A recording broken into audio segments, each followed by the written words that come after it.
It is Sunday, April 9th, 2023. Welcome to Veda.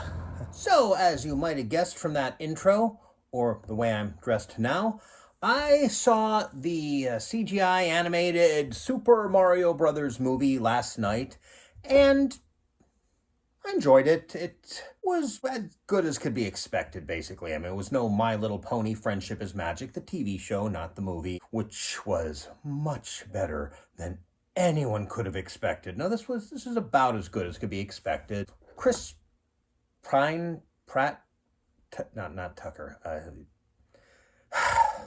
Pratt, and also I remember to turn the ring light on this time, was good enough. I mean, I don't know that it really had to be him, but one thing which really surprised me, one bit of casting, Jack Black as Bowser. I didn't even know that was him. I mean, he may have been hired for the name recognition, but this was not a case of the celebrity voice speaks with the celebrity's voice. No, he acted. He did a character voice. He sang. It's not a musical, but he does sing. There's some diegetic singing. He is half of Tenacious D, after all. They probably wrote the part around his talents. And since this is not like the Goose in Charlotte's Web, this works. It was a fun roller coaster with plenty of Easter eggs. That's not really what I wanted to talk about, though. I initially sat in the lower part of the theater, and then, it got too screechy before the movie ever started.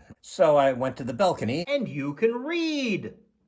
Yeah, that sign wasn't exactly accurate, shall we say, but fortunately the under 18s in the balcony weren't as bad as the under 18s who were not in the balcony. And afterwards I was talking, I took the photo, and the two people who worked there who are friends of mine. We know each other. They asked me what the E stood for, and actually the guy noticed my aftershocks, and he wondered if mine rattle as well, and explained to him that unfortunately the mechanism is delicate, so if you got to be careful not to drop it or let it, you see it's springy, don't let it hit. They unfortunately can get loose, and probably inevitably will, which is why you should get a protection plan if you buy them at Best Buy. But they told me that they tried to enforce the rule, but there's only two of them. And they mentioned that recently some under 18s accidentally knocked some concessions off of the ledge. And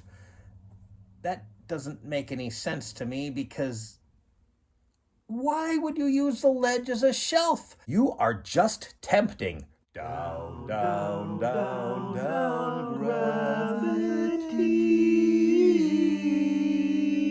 And I got to thinking, another common trait among autistic people is obeying rules, and I certainly fall into that to some extent. I mean, if a rule is just ridiculous and nobody will get hurt, then maybe I won't follow it, like the speed limits sometimes. I mean, if the conditions are fine, and especially if driving below the speed limit will get me killed, actually, that's not really breaking the rule, then that's survival. But I mean, there are times that I have broken the speed limit. I've also sometimes gotten speeding tickets. But otherwise, sometimes rules are silly, but they make some sense, like some safety regulations or health regulations, which are often the same thing. Certainly, I'm not going to violate any TSA regulations, even though some of those are silly. This morning, I was driving, doing my Pokemon stuff. I was on a one-way street, and this guy's going the wrong way. Like, what the? I honked at him, and then he turned. There were two parking lots right next to each other on the block, and he, in order to get to the correct one, I'm guessing he was in the wrong one, he had to go the wrong way up a one-way street, or go all the way around the block, and it might be more than that, because I'm not sure it's possible at the other road. I really should have drawn a diagram. Road was a one-way street going that way. But still, would I have done that? Yes, but only if there were no other cars in sight. I thought about other examples too, but generally speaking, once I heard about fan ethics, I did not copy any anime that's been licensed. I've also noticed sometimes, when I was younger anyway, I had friends who would shoplift minor things, but it's like, why? That's against the law. Why would you break the law? And I thought of a whole bunch of other examples, but I can't think of any others right now. So, yeah, I, I definitely enjoyed this film. I might actually watch it again. It'll be at the Roland again this coming weekend, and I noticed the end credits listed "Battle Without Honor or Humanity" being one of the musical pieces, and I didn't notice that, so I want to watch that again and hopefully hear that. Na, na, na, na, na, na, na, na, na. I think that's how it goes. It was in Kill Bill. Too much? I was actually thinking of wearing the full outfit, but probably good that I didn't because I forgot to bring my tripod.